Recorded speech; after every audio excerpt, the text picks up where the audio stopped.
is Sophia Haber Brock, and welcome back to the North News, Quarantine Edition. Today I had the opportunity to speak with the Superintendent of the Middletown Public School District, Dr. William George. What was the process in becoming a superintendent? I've always wanted to be a teacher my whole life. Both my mother and father were teachers, and I wanted to teach. And I went to, when I think back to the time I was in high school, I knew that's what I wanted to study. So education is what I studied in undergraduate at Michigan State University, which was a very good education school. And then I had the opportunity after that to do a graduate assistantship at Ohio State and get a master's in teaching, and I did that. And then I made a decision to come home back to New Jersey and start teaching in New Jersey. So I started in the Little Silver public schools in elementary physical education, in the lower elementary school and in the middle school, and had a great experience there. And after that, I went to Long Branch High School. And after a great experience there, I went into administration at Long Branch High School. I don't think the goal was ever to be superintendent for me. The goal was just to really try to find the best way possible to assist students. I always think of my parents as my first teachers. They were my role models for teachers. So I wanted to advocate for my students the way my parents advocated for me. And that was, really has always been a philosophy for me throughout my educational career, to inspire and motivate and help young people become what they're capable of becoming, and so that was the goal. And with that just came a commitment to whatever job I was in, whether it was in, Little Silver in the elementary school, or Long Branch in the high school where I was a teacher and then a head teacher, or assistant principal in Long Branch Middle School, or principal at Monmouth Regional. I just always saw myself as an advocate for students and trying to provide the best educational opportunities for our students. I believe that educators are the procurers of the American dream. And I really wanted to make sure that I helped our students maximize their opportunity to be successful. Somewhere along the way, that led me to this position. What are your duties as superintendent?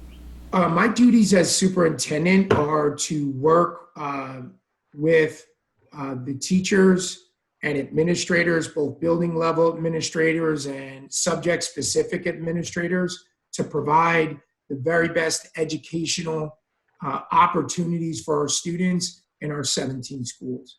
And so what my days have always looked like is a series of meetings and walkthroughs and collaborations with teachers and administrators, looking at what really works in instruction and how we could best support our teachers, and also communication. It's a very important part. I have monthly parent information committee meetings where I communicate with parents. We have our bi-monthly Board of Education meetings where I communicate with the community to make sure that they have an understanding of what we do. You might have heard, Sophia, about our strategic planning process.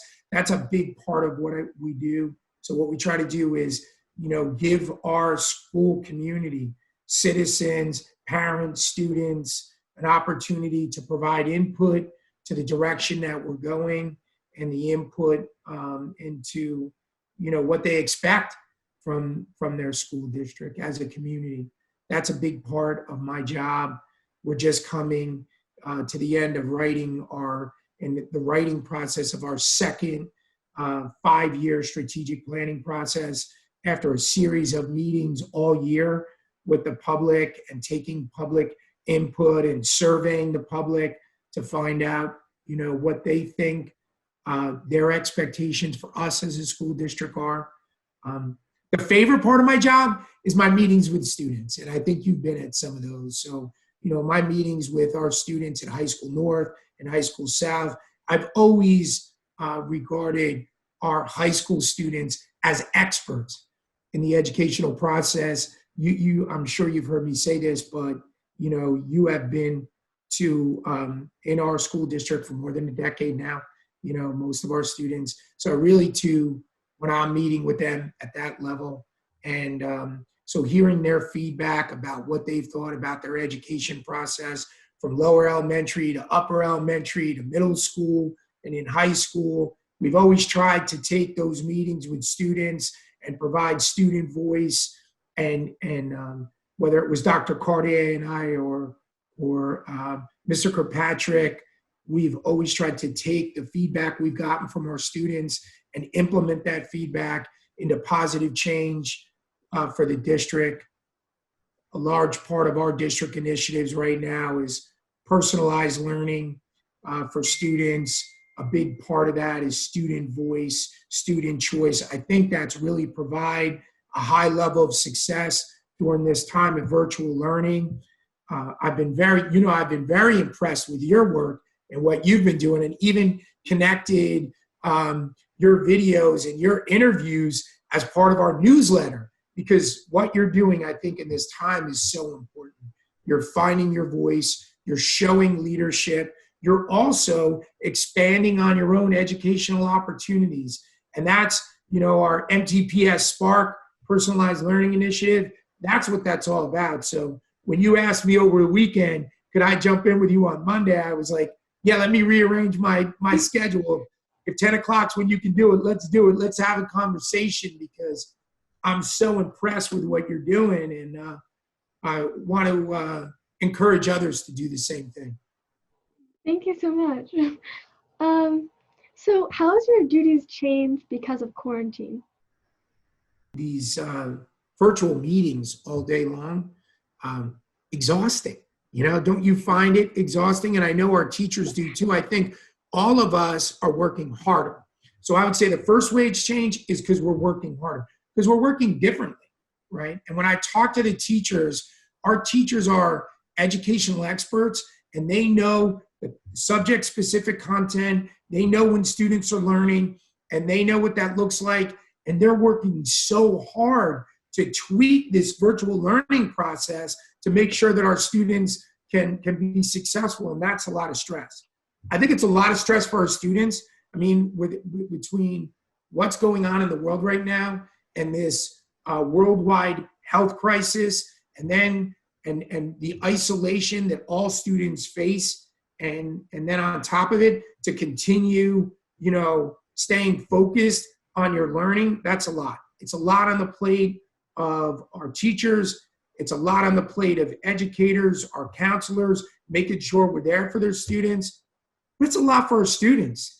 And so my days change because the lines are blurred. There's no time to come to work and time to leave work. There seems to just be a never-ending focus on what I can do to support our students, our families, and our staff members. So whether that's what we need to do socio-emotionally, what we need to do to put in place to support from, whatever resources they need, whether it's meals, whether it's counseling, whether it's academic support, anything we can do to support our students and their families during this time.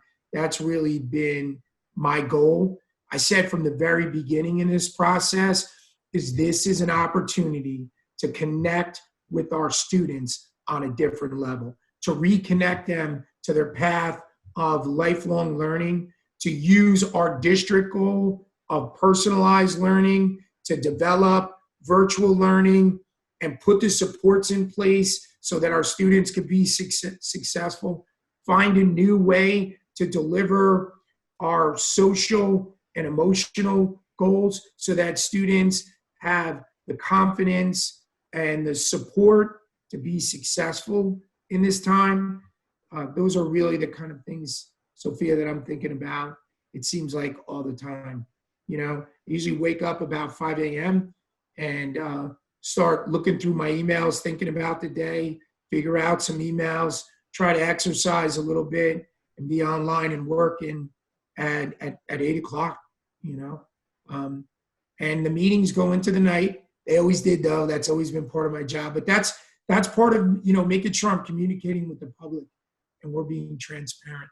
So I hope that's an overview of what the job looks like. Gives you a little insight.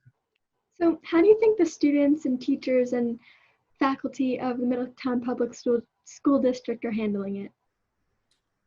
I am so proud to work in this community. I grew up in Monmouth County and lived here almost all my life, except the time I was away in college.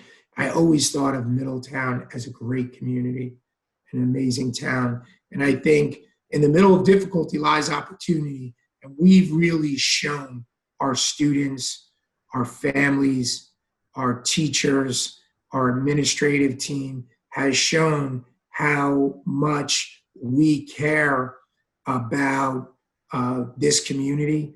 I love that phrase, Middletown helps its own, and there's a tremendous sense of pride in the community of Middletown. We take great pride in our school system, and I think our students have high expectations, and we've really seen this.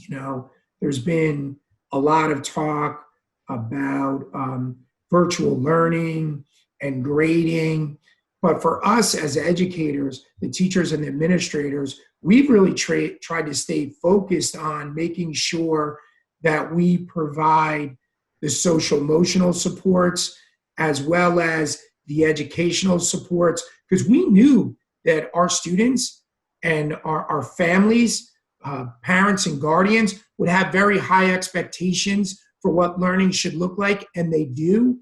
We just wanted to make sure that we have all the other supports in place during this health crisis so that we can truly support and sustain learning throughout the course of the entire school year. When we first went forward with virtual learning, we thought that in the planning for this, we thought that when we closed school on a Friday and opened virtual learning the following Monday, just 2 days later, we thought we'd be for a short period of time. But instead, it's been a prolonged process. And I've had meetings with students, I've had meetings with teachers, I have ongoing meetings with students, I have ongoing meetings with teachers and administrators, thinking about what can we do to provide the best educational experience because of those high expectations that our students and their families have, and at the same time, make this sustainable and to make sure we have an opportunity for our students to be successful in the content moving forward. Because as you know, education is sequential. So the content in the curriculum that we're learning on each grade level is going to carry over to the following year and the potential success of the following year. But I would say that our students, to me, I couldn't be prouder of the work that our students have done during this time, and I couldn't be prouder of the work that our administrators have done during this time. And certainly our teachers and our support staff have just counselors, guidance counselors, all of the people that work in support of students, nurses, have just done such an incredible job. Can you explain the new grading system and the reasoning behind it? First of all, we wanted to make sure that any student, and there are a lot of students that are excelling in this moment and doing really, really good, earning grades equal to or better than they had prior to us going to virtual learning, we're going to be rewarded for that. So that's where you see the grades above a 90. Those are the grades that students, real examples of students totally excelling in this moment. When we look at elementary is, it's standards based. So it's really kind of, it aligns differently than a numerical grade that we get in middle school and high school. We treated middle school and high school the same way. There's some real challenges. Nobody thought when we were going into this that we were going to provide an educational model right off the bat that was going to be equal to or better than having the opportunity to come to school every day and learn with your teachers and from your teachers and with classmates in that regular school environment. So there's some real challenges that presents and some equity issues. Like, for example, for some students, they have the opportunity to work at home with the support of older siblings or with parents, and they have their own personal device and they have unlimited connectivity, and that provides them an opportunity to really excel and do really well. Other students aren't so fortunate. Even just as we all know, in this isolating times, having the opportunity to go someplace by yourself and work alone and work individually. Not everybody has that. Not everyone has those opportunities. So we wanted to make sure for those students that these circumstances presented significant challenges, that the grading policy was flexible enough for us to reinforce, first of all, your health and well-being during this health crisis is first and foremost. And then secondly, connecting them with the opportunity to learn whenever, wherever they can learn, and make it about motivating them to be successful because they want to do it, rather than a reward versus punitive grading system that is during this challenging time of isolation has put more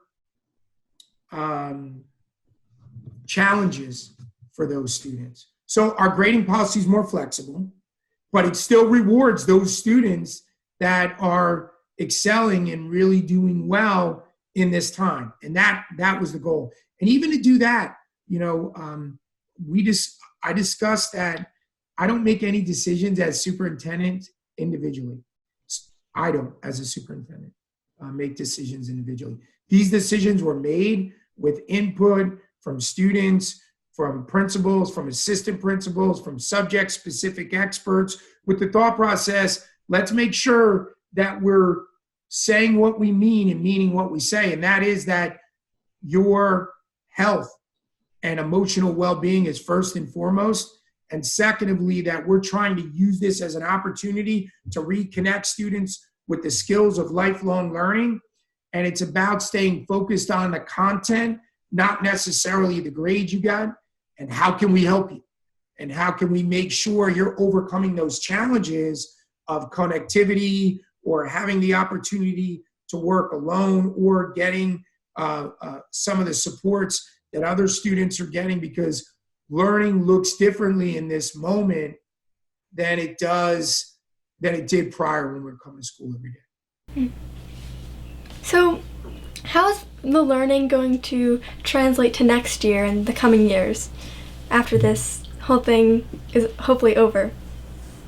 We believe that our students have been very focused on their academic success, and we have a lot of measurable outcomes to look at that. The learning that's going on in the classrooms, the ability that teachers have to cover the curriculum, but we are also planning for potentially, because of the change and because of the disruption, an academic slide. So that's part of what we're planning for as we move forward.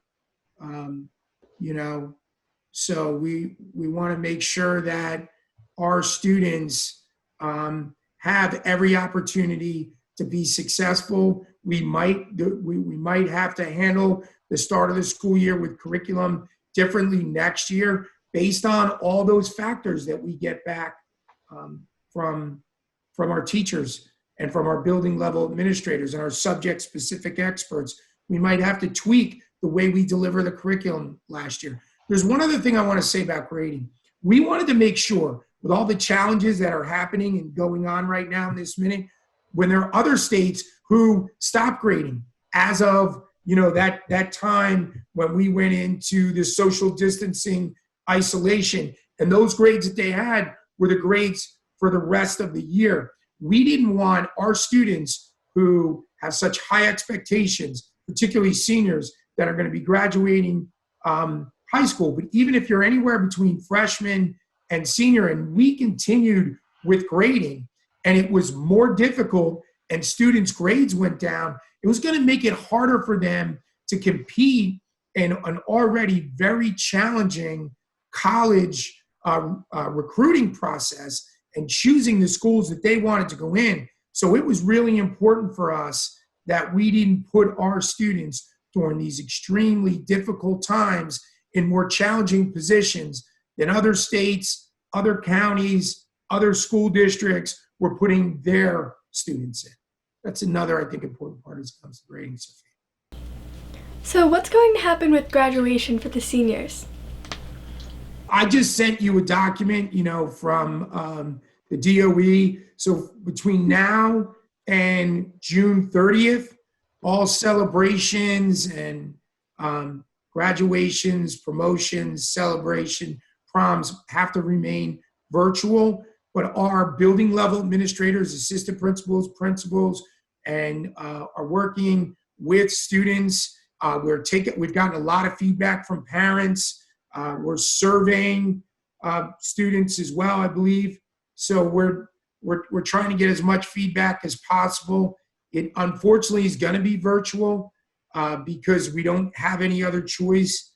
And I just want to say that if there was any way that we could participate in more traditional celebrations for our students, I, for one, would want to do this. I know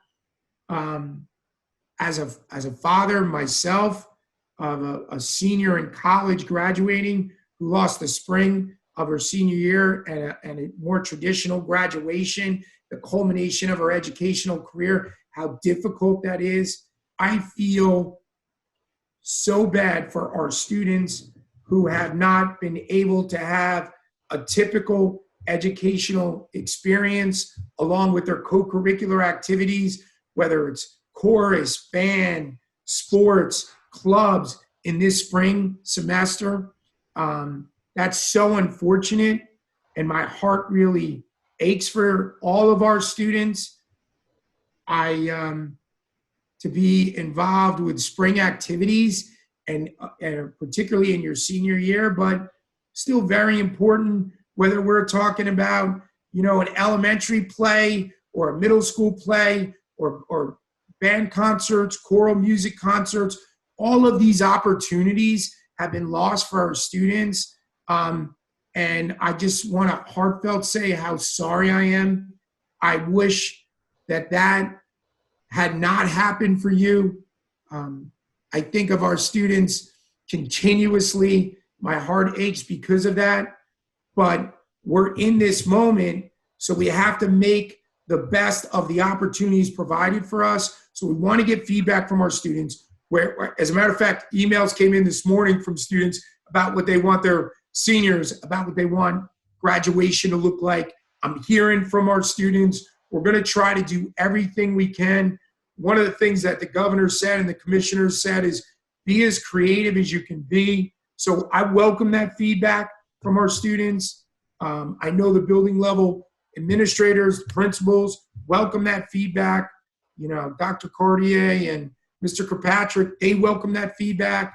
We want them to be as meaningful as they can possibly be.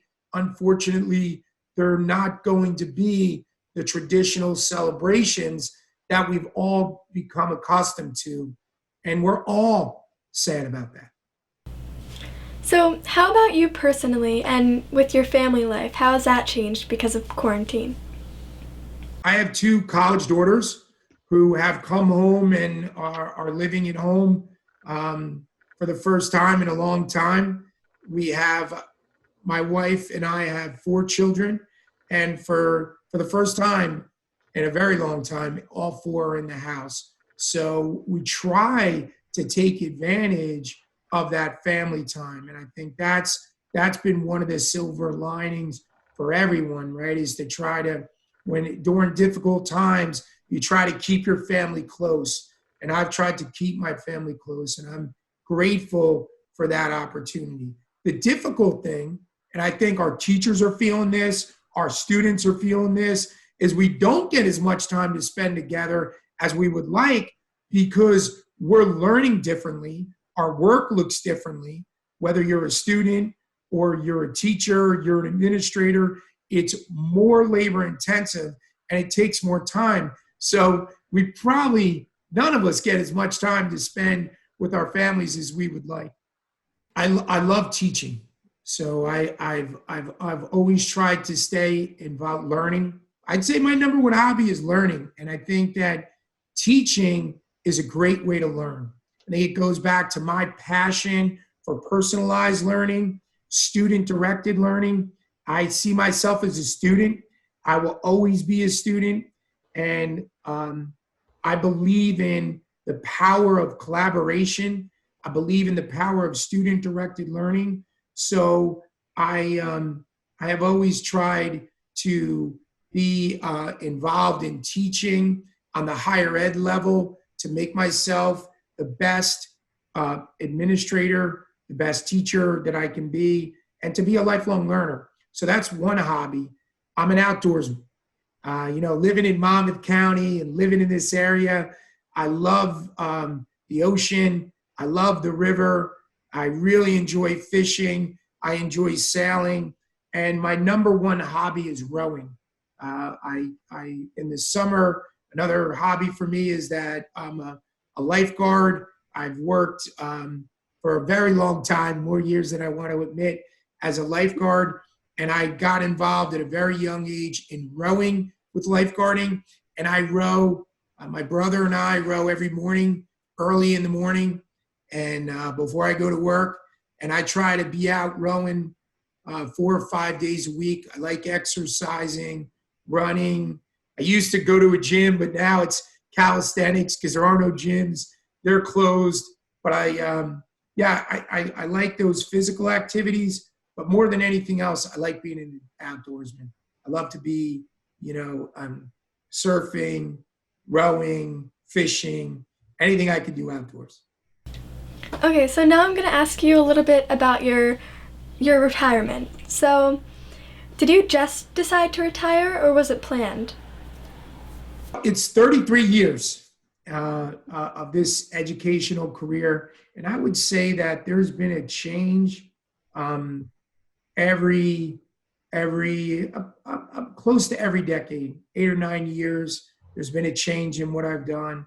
I think that's just been an opportunity for me to grow. So I started in elementary school, and then I went as a teacher, and then I went to high school as a teacher and coach.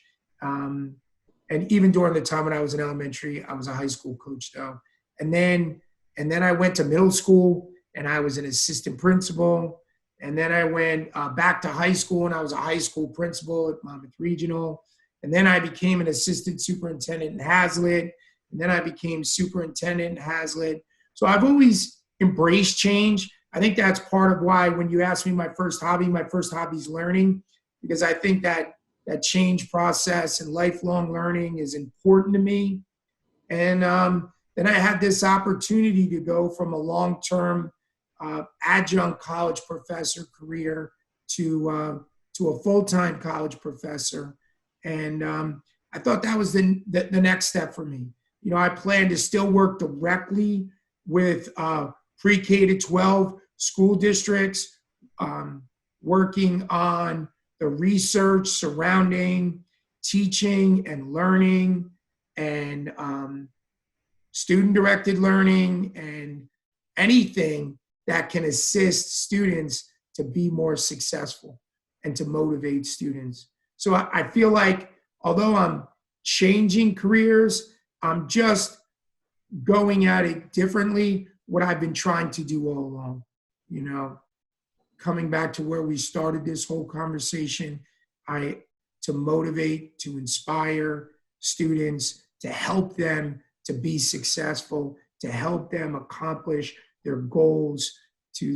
When I look at, what I've always hoped for my students that I've worked with, I've always hoped that they would become confident, that through a series of successes that our students would know that they are capable of accomplishing their goals, being successful, and much more importantly, successful by their definition so that they can be happy. Because when it really comes down at the end of the day, when I look at our 9,601 students, I think of my own 4 children, and all I hope for them is for them to be happy. I want them to be successful by their definition so that they're confident, so that they see themselves by their own definition as being successful, and that they're confident so that success and that happiness can continue for them. So those are all my questions. So is there anything else you would like to say? I am really grateful to you in this moment, to being such a great example of what I believe personalized learning is. You have found television production, I know is a passion for you. You're an outstanding student. You're a leader in your school, Middletown High School North. That's very clear to me. I've seen that, and I've seen you grow. But here you are in this middle of this difficult situation of, a global pandemic and a health crisis, and you are very focused on communicating. I've watched your, your interviews with legislators and just people that really show that you have a great understanding of the difficulty of this moment, but you're using it to grow and to be, the best version of yourself that you can be. That's the power of education. And I think it's always that confidence in this moment that I was talking about. You're a clear example of a student who is a lifelong learner, who is focused and believes in, you believe in yourself, and you're really flourishing in this moment. So yeah, when you reached out to me over the weekend, I'm like, I was honored. I would love to be on this show. I would love to talk to you. So thank you, Sophia. Keep doing what you're doing. Keep telling our story.